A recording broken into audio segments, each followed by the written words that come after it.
Today, DSO Hygiene Excellence is with Elijah Desmond. He's a motivational speaker since the age of 15. He's a graduate of The Ohio State University, a bachelor in dental hygiene. You may know him best for starting Smiles at Sea, which is an international dental conference of cruise ships. And he is also the author of Serial Entrepreneur, From Startup to Success. So thank you so much for joining us today, Elijah. Yes, it's a pleasure. It's a pleasure. Thanks for having me. Talk to us about Smiles at Sea and the origins of that. Yes. Starting a career and pivoting from hygiene. Right before I moved to Florida, I went on my first cruise, and I had the time of my life. And I thought to myself, how do I become that MC? But I couldn't because I had businesses, and I just couldn't go on a 6-month voyage. Right. Fast forward, it was 2017. And by the way, I started this in, I believe, 2015. Fast forward 2017, I had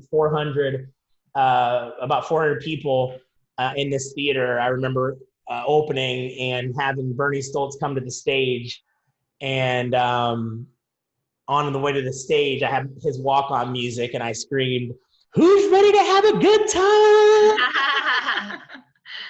And everybody put your hands in the air, and I'm jumping and I'm hyping everybody up and give them a big hug. And I head upstairs to the theater, everybody's downstairs, and I'm looking at this sea of people, and I just put my hands to my face and I'm just bawling in tears like, oh my gosh, this is everything. Like, this is everything that I dreamed of. And we had to, cancel 2 events, but I got back up and I got a solution.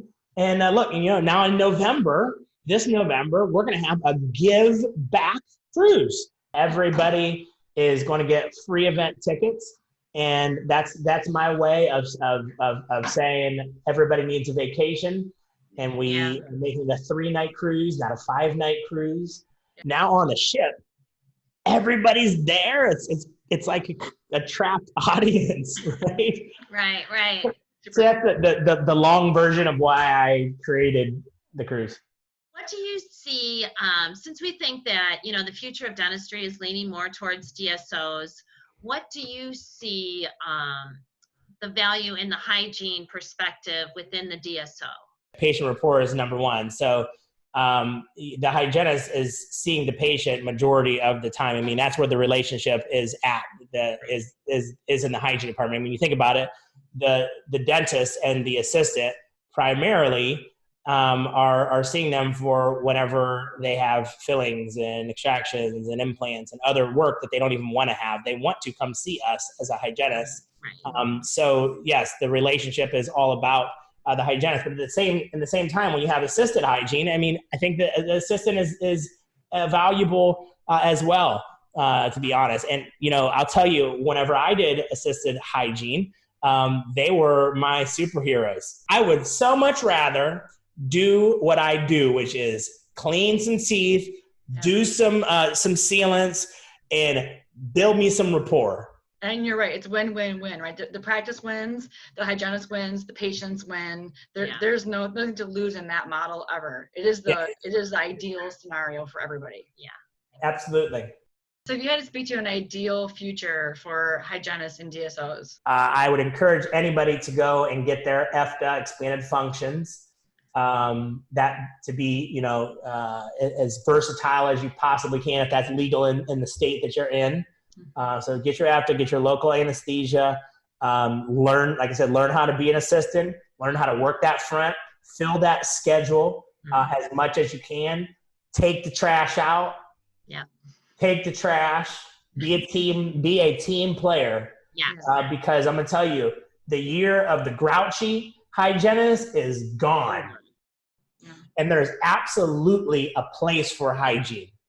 I see it going on in the Facebook groups. Well, can we do it without hygiene? No way. You always will need to have hygiene. Yes. You always will need to have hygiene. However, it's time to pivot a little bit as a hygienist. Be safe, number one. You need to be respected and you need to be safe. Right. However, it's time to make a pivot and understand that times are absolutely changing, and it's not because somebody wanted them to. The point of this group is we want to collaborate with other hygienists. How can we be excellent? How can we be integral part of our DSO being successful moving forward? How can we, champion that? How can we spearhead that movement? How can we step up and role model and lead, right? Our DSOs into the future. It will look different. You're right now, and we have a great opportunity to step up as leaders, build relationships with our patients, run the hygiene department successfully, take some responsibility, be a team player. Right. And can really make a difference in a DSO. An excellent hygienist can make a huge difference in DSO being successful or not. Yes, absolutely. The team player. It is the year of the team player. You're always pushing the envelope. Yeah. You're definitely an innovator. Thank you. You're I always doing that. Thank you. I just don't like coloring inside the lines. I don't like standing in line. A box. Yeah. I know. You got to think outside the box, especially now. It's really important. Absolutely. Well, we really appreciate your time, and thank you so much for taking the time with us this evening. We're so excited about all the new things you're doing and you're involved in, and we can't wait to hear more from you. Yes, maybe we can do one of these after you get some more episodes. I'm happy to do one and also hear how the world of dentistry is going and some months to come. So, and we'll see you in November. Yes, see you at Smile at Seas. Thank you. Thank you, Elijah, for your time. Yes, thank you. Take care. Bye-bye. Bye-bye. Bye.